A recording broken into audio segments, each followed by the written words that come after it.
Why South Sudan? An Every Village podcast where we answer questions about the world's youngest nation. The question of the day is, why should I give to the work in South Sudan? Hey everyone, my name is Tiana Johnston. I'm the host of this podcast. And today we have Andrew Brown back in studio live with us. Hey, T. Welcome back. Thanks. Okay, so today's question is a goodie. But I wanted to start out, I'm just curious, because before you worked for Every Village, you were working in oil and gas. So at that time, were you actually a donor of Every Village? Good question. So I was working for a National Oil Varco in 2006. I got introduced to Every Village. It was called E22 at the time, through my church. I signed up to go on a mission trip in 2007. So I knew about E22, for probably about almost a year before I went on the trip. And I remember going to one of their galas at Houston's First Baptist Church, and I'm sure I gave. But there wasn't, at that time, I wasn't giving monthly to it. I think I was more like looking forward to, the experience of the trip. And I did pay for my trip, and so that was part of the income for the ministry at that time. And then, I guess when I got back, my life just kind of proceeded into a whirlwind of change as I got engaged pretty quickly and then got married a few months. And then it was a month after I got married when I joined the staff of E22. And so anyway, it all kind of happened pretty quickly to where obviously I'd given some gifts, but I wouldn't call myself a regular giver at that moment to the ministry. Yeah. Mm-hmm. Yeah, okay. Very good. Very well. Yeah. Well, look at you now. I mean, God has definitely brought you full circle. Yeah. I know I actually started out with Every Village just as a missionary, so I was not a supporter, minus the gala and volunteering. I think that was my two strong suits. But definitely now, me and my husband are faithful supporters just because we really do believe in the ministry. So let's go ahead and just dive in. And would love to hear just whatever you want to share in reference to, just why is now the time to give, but also why should anybody give to the work in South Sudan? Yeah, well, if you can't tell from this podcast, I'm very passionate about our work. I love it. I really believe in the impact of the work, and it's got to start there. I just think about is like we want to give to places that are making a difference, and that can be anywhere in the world. There's so many good ministries, so much good work happening in the States and all over the globe, and Every Village isn't unique in that at all. But I do think that the part of the world that we're working is quite unique, and that's what draws me. And I remember years ago being on a trip with a few of our board members, and I remember we were doing a video on that trip, and so we interviewed some of those board members for the video. And I remember one of the board members just mentioning that she and her husband had a intentional missions giving strategy, according to Acts 1:8, of giving to Jerusalem, Judea, and Samaria, and to the ends of the earth. And so for her, the Jerusalem was, local Houston ministries giving that in that respect. And then Judea and Samaria was state, and then the national level of giving towards ministries. And then she and her husband really had that figured out, but they didn't have an ends of the earth type ministry. And that's when she got introduced to Every Village. And then she went on a trip with us, and she said, "This is ends of the earth stuff." And so that was a really cool thing. And so, there's a lot of different ways to break it down. But I will just say, if for any of our listeners that are looking for that type of strategy, say, hey, I believe in giving locally, and we should give locally.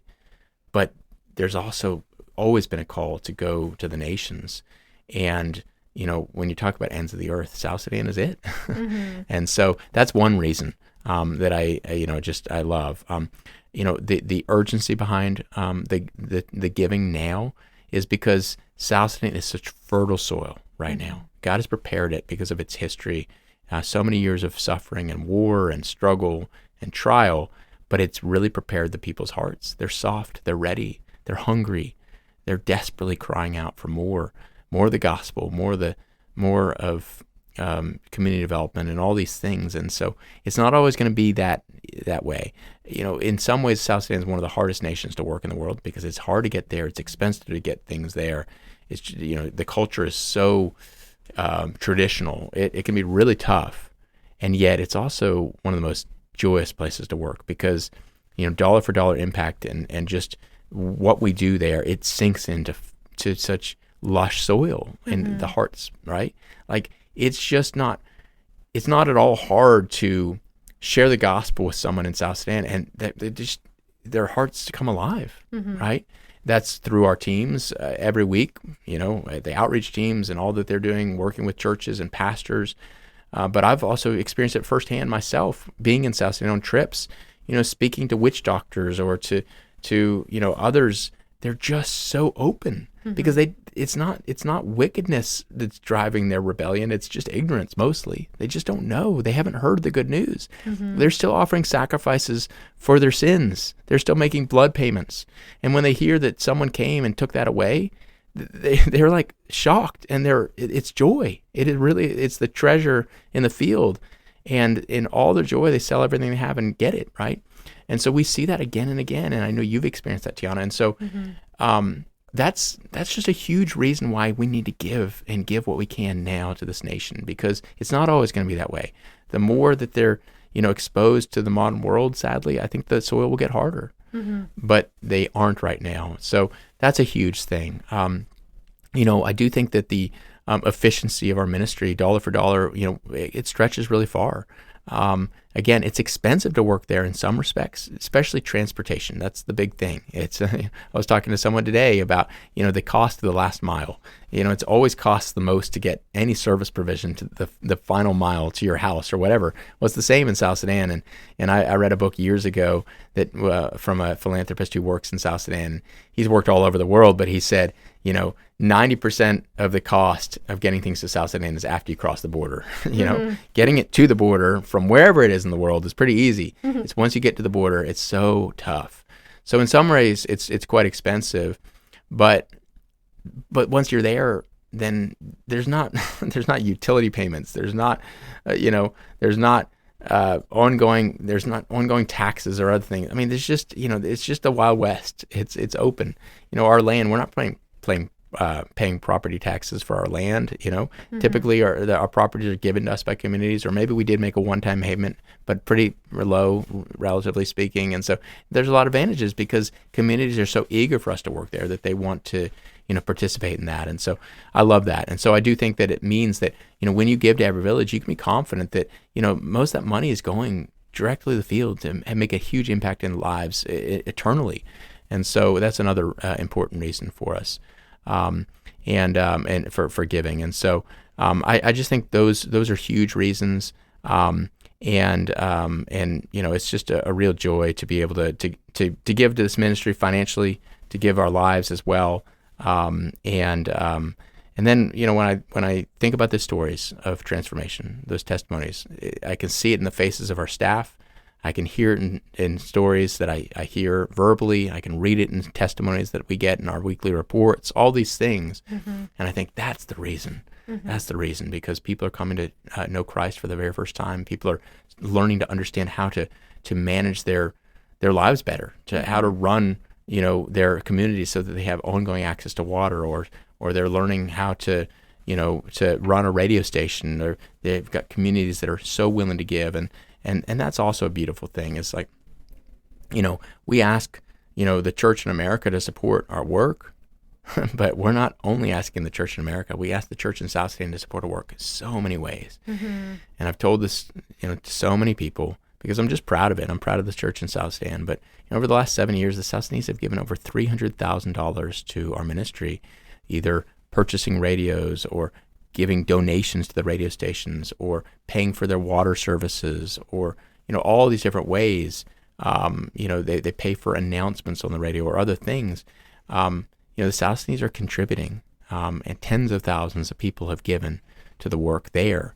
And these are typically, the average gift is about 25 cents a person. It's this is one of the poorest nations in the world.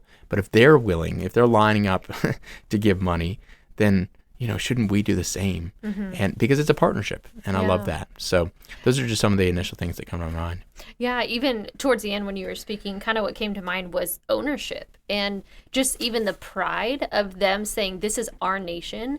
Because, I mean, especially with war for so long, it's so easy, I mean, generation after generation being born into this mentality of, well, if I don't ask, I won't get. So, I mean, constantly, right, when we get off of the airplane, somebody's, hey, can, give me money, or can I have tea, or give me bread? They're always asking for something. And it's not the fact that, like, we can easily say no. And the reason that they even ask is because if they don't ask it, they won't get it anyway. So I see that mentality, but also too, now to see a generation and a people that are proud of their nation. And that's what I pray for South Sudan, really, for them to be proud of their nation, to be a South Sudanese person, and to be a believer in South Sudan that's changing their culture. And, seeing Arcangelo Dupe, the way that he cares for his wife and loves his children, and his passion for the nation to be different. But even people paying into their, the SWC program, like, that's ownership. Or them buying a radio, that's ownership. And that's us going alongside of them, but empowering them to take care of the nation themselves. And so I just really, really love that. And I think that is changing the generations. That's changing the path that South Sudan has been on for so long. Yeah, no doubt about it. And that's what it gets on like a trite phrase, I guess. But I really do see any gift that we receive here is really an investment. We really are investing in the long-term fruit of this nation, the growth and the transformation of this nation, and that's pretty cool stuff to see it, with my own eyes.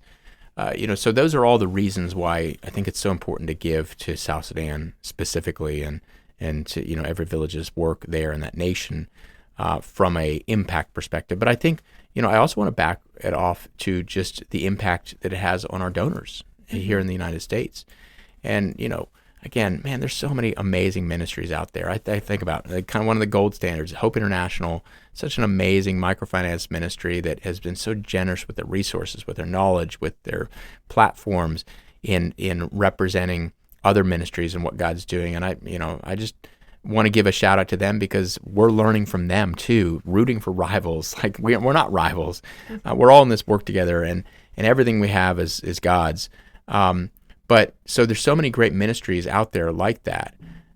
Every village isn't perfect at all, but I will say we try our very best to personalize our communications with our supporters, to make sure that they're getting a picture of something that happened in South Sudan because of their gift, or to shoot a short video to them, and really genuinely thanking them by name in that video, or just to shoot them a quick one-liner note or a text message, whatever. We try. I mean, you can't personalize every single communication, but we do try our best. And then also, and I love this, Tiana, you've led us out in this, but, we have daily devotions, in our office, but, for quite a while on Fridays, we were taking that as, let's pray over our donors by name. And for, I don't know, it was many months, a year, I don't remember how long it was, but, you would break it up on Fridays and divide it up amongst the team, and you'd give us 4 or 5 names, and we each go off and pray on our own for those donors, by name, for, and sometimes we'd have specific things we knew were going on in the lives. Sometimes we didn't, and we just covered them in Bible verses or with a song or whatever. And then we tried our best to reach out and just say, hey, just know that, we lifted up you in prayer today. If you have any prayer requests, that you'd like us to lift up as a team, please let us know. And we do that. There's no strings attached. It's not about getting the money or anything. We really do believe in the impact. Like, we're partnering with these people, and it's a joy when you're able to give to a ministry and then be reached out to by that ministry and involved in that ministry. And so that's what we welcome. We've done a really or just focused really hard on our monthly recurring donors. Those are our VIPs. We've got this monthly giving program, and that's the lifeblood of any ministry. It sustains our cash balances so that we can make decisions and send out money that's needed to do the work in South Sudan at the right time. It's because of our monthly donors. And so whether somebody's giving $5 a month or $500 a month, it doesn't really matter to me. They're giving of themselves on a regular basis to this ministry. And so we try to really personalize our approach to them and so forth. So anyway, I think that's sometimes it could be an overlooked reason why someone should give.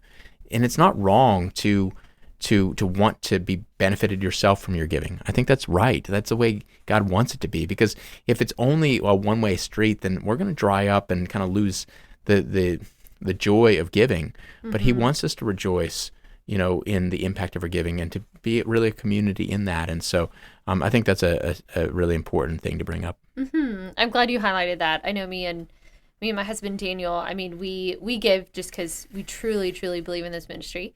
Probably hence also why I work here too. But I do love the personalized videos that you take when you're in South Sudan. And I know behind the scenes, it's actually a lot of work, but he enjoys it. But it's worth it. And it's worth it. Yeah. It's so fun. I think my favorite one was when you were on, I was actually shooting it for you. We were on the river in Nasser and that was fun. My vocal cords were pretty strained that day. Robert Fletcher had to hold me to make sure I didn't fall over. That's right. Yeah. There's a lot of wind in my face. I think you did. Yeah, your lips were pretty chapped after that. Yes. Well, good times. Well, thank you so much. And I just appreciate you sharing. And so we invite everybody back next time as we are going to answer the question, what churches do you work with in South Sudan? Take care.